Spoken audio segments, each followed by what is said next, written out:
Assalamu alaikum. Hello viewers, welcome back to new episode. I'm Tibu Sultan and welcome to Technique Easy Education. Viewers, আশা করি সবাই ভালো আছেন। আজকে যে বিষয়টি নিয়ে আলোচনা করব সেটি হলো changing sentence all word solution 2017।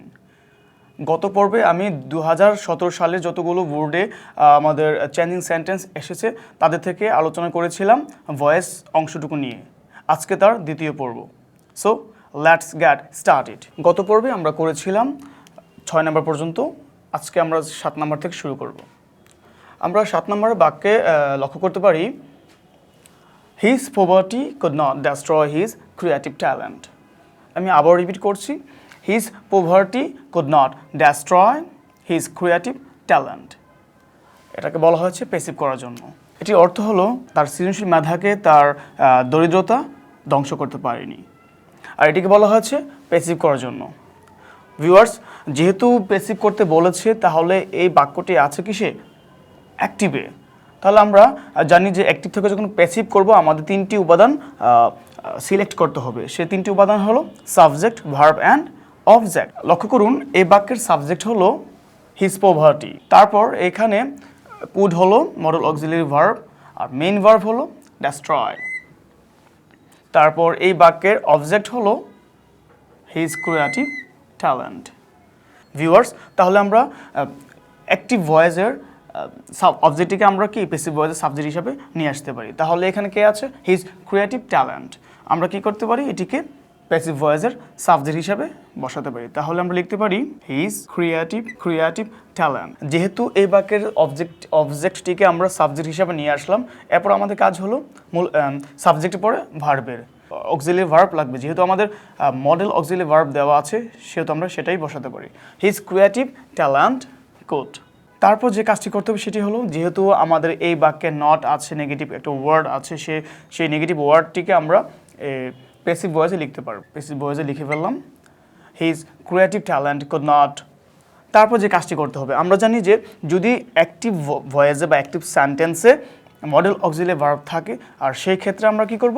Passive করার সময় মডেল অক্সিলারি ভার্বের পর একটি বি যোগ করে ফেলবো। সুতরাং আমরা লিখতে পারি his creative talent could not, তারপর কি বি, আর মূল ভার্বের পাস্ট পার্টিসিপল। এখন মূল ভার্বের পাস্ট পার্টিসিপল হবে ডেস্ট্রয় আছে প্রেজেন্টে, এটা পাস্ট পার্টিসিপল হলো ডেস্ট্রয়েড।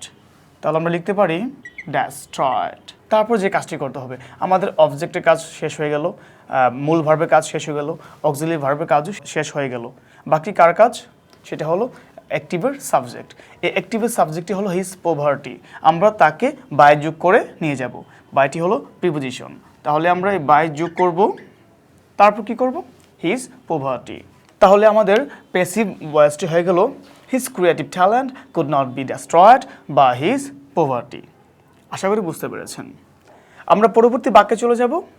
8 নম্বর বাক্যে বলা আছে books introduce us to the realm of knowledge. এটিকে বলা হয়েছে প্যাসিভ করার জন্য। এটি অর্থ হলো বই আমাদের পরিচয় করিয়ে দেয় জ্ঞানের রাজ্যের সাথে। লক্ষ্য করুন এই বাক্যের সাবজেক্ট হলো বুকস, মূল ভার্ব হলো ইন্ট্রোডিউস, আর এই বাক্যের অবজেক্ট হলো দুটো, একটা হলো আস, আর কার সাথে পরিচয় করে দেয়?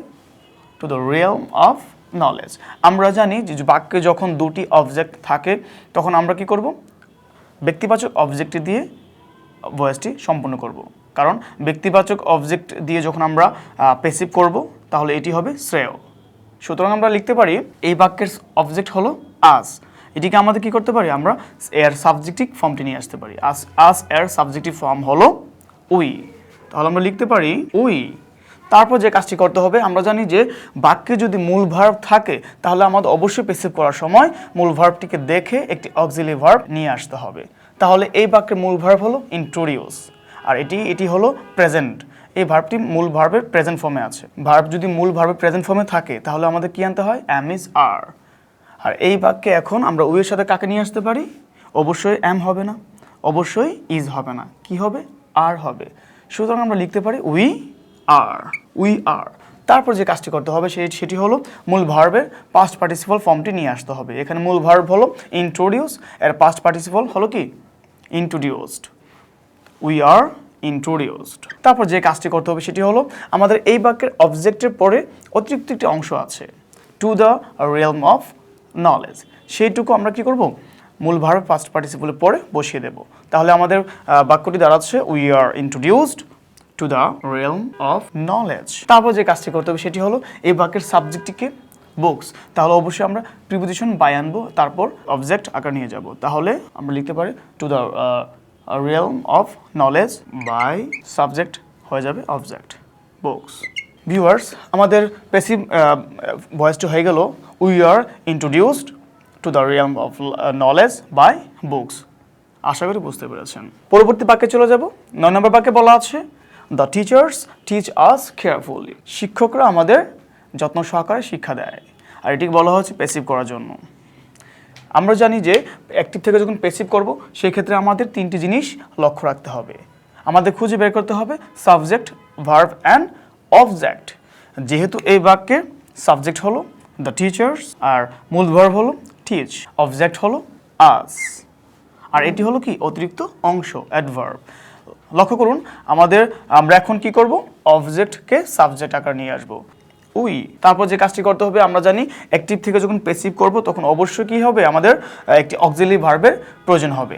আমরা জানি মূল ভার্বকে দেখে আমাদের অক্সিলারি ভার্বটি নিয়ে আসতে হবে যদি বাক্যে অক্সিলারি ভার্ব না থাকে। লক্ষ্য করুন এই বাক্যের মূল ভার্ব হলো টিচ, আর এটি রয়েছে প্রেজেন্ট টেন্সে। আমরা জানি যদি মূল ভার্বটি প্রেজেন্ট ফর্মে থাকে তাহলে অক্সিলারি ভার্ব হিসেবে অ্যাম, ইজ অথবা আর নিয়ে আসতে হয়। আর এই বাক্যে আমাদের দেখতে হবে সাবজেক্ট কোন ফর্মে আছে। সাবজেক্ট যদি প্লুরাল হয় তাহলে আমাদের ভার্বটি কি হবে, প্লুরাল হবে। আর সাবজেক্ট যদি সিঙ্গুলার হয় তাহলে আমাদের ভার্বটি কি হবে, সিঙ্গুলার হবে। যেহেতু উই প্লুরাল, তাহলে আমরা লিখতে পারি উই এর সাথে আর, উই আর। তারপর যে কাজটি করতে হবে সেটি হলো মূল ভার্ব কে আছে টিচ, এটি পাস্ট পার্টিসিপল ফর্মটি নিয়ে আসতে হবে। টিচের পাস্ট পার্টিসিপল ফর্মটি হলো টট, উই আর টট। তারপর যে কাজটি করতে হবে সেটি হলো এখানে কে আছে, কেয়ারফুলি। আমরা যেহেতু আমাদের এটি অবজেক্টের বাইরে আছে সেহেতু আমরা কি করব, বাক্যটিকে অর্থপূর্ণ করার জন্য এই অ্যাডভার্বটিকে আমরা মূল ভার্বের পাস্ট পার্টিসিপল ফর্মের পরে বসিয়ে দেব। তাহলে উই আর টট কেয়ারফুলি। তারপর যে কাজটি করতে হবে সেটি হলো এখন একটি প্রিপোজিশন লাগবে, আর সেই প্রিপোজিশনটি হলো কি, আমরা লিখবো এখন বাই, তারপর দ্য টিচার্স। তাহলে আমাদের প্যাসিভ ভয়েসটি হয়ে গেল we are taught carefully by the teachers.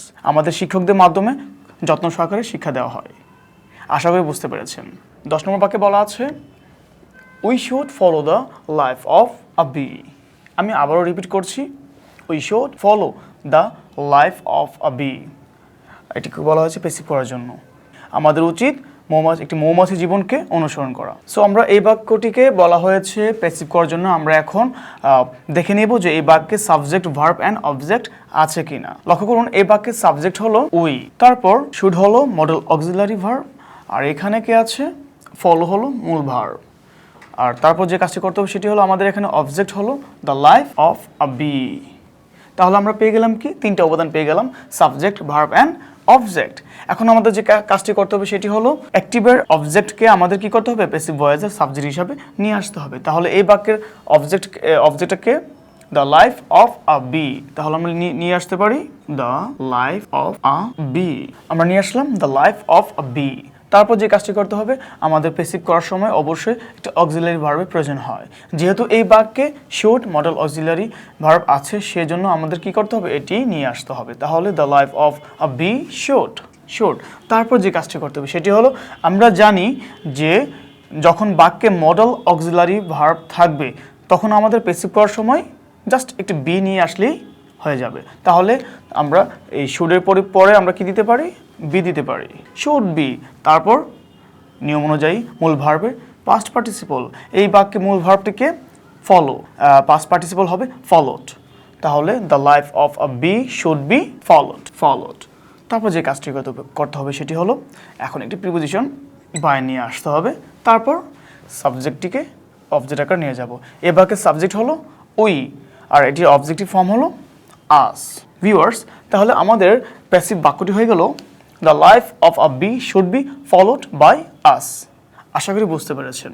সর্বশেষ বাক্যটি হলো the habit of reading books should be formed by us.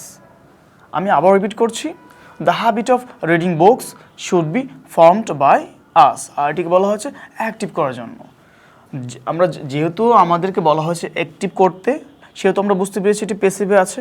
আর পেসিভে যেহেতু আছে, তাহলে আমরা পেসিভের লক্ষণগুলোকে চিহ্নিত করি যেন আমাদের অ্যাক্টিভে সেটা না নিয়ে যেতে হয়। তাহলে আমরা জানি যে মডেল অক্সিলারি ভার্বের পর কে বসে? বি বসে। তাহলে বি এটি হলো পেসিভের চিহ্ন। তারপর যে কাজটি করতে হবে সেটি হলো এখানে কে আছে? By, preposition. তাহলে এখানে বাই, এটিও প্রিপোজিশন, আর সেই জন্য আমরা এটিকে কী করলাম? পেসিভ হিসেবে চিহ্নিত করলাম। তার মানে আমরা বাই এবং বিকে দেখে বুঝতে পেরেছি এটি পেসিভে আছে।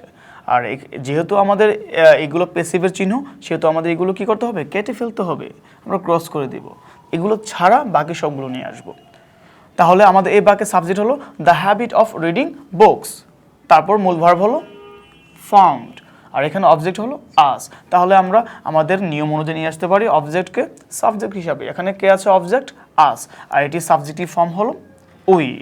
তাহলে আমরা কি লিখতে পারি? উই। তারপর যে কাজটি করতে হবে, আমরা জানি সাবজেক্টের পর একটি ভার্ব বসে, আর এই বাক্যে অক্সিলারি ভার্ব হিসেবে আছে কে? শুড। সেই জন্য আমাদের কি করতে হবে? এই অক্সিলারি ভার্বটি বসাতে হবে। উইয়ের সাথে আমরা কি বসাবো? শুড বসাবো। তারপর যে কাজটি করতে হবে সেটি হলো, যেহেতু এই বাক্যে বিটা উঠে গিয়েছে, সেহেতু আমরা জানি যখন মূল মডেল অক্সিলারি ভার্বের পর বি আনা হয়, তখন মূল ভার্বের ফর্মটা চেঞ্জ হয়ে যায়, পাস্ট পার্টিসিপল হয়ে যায়।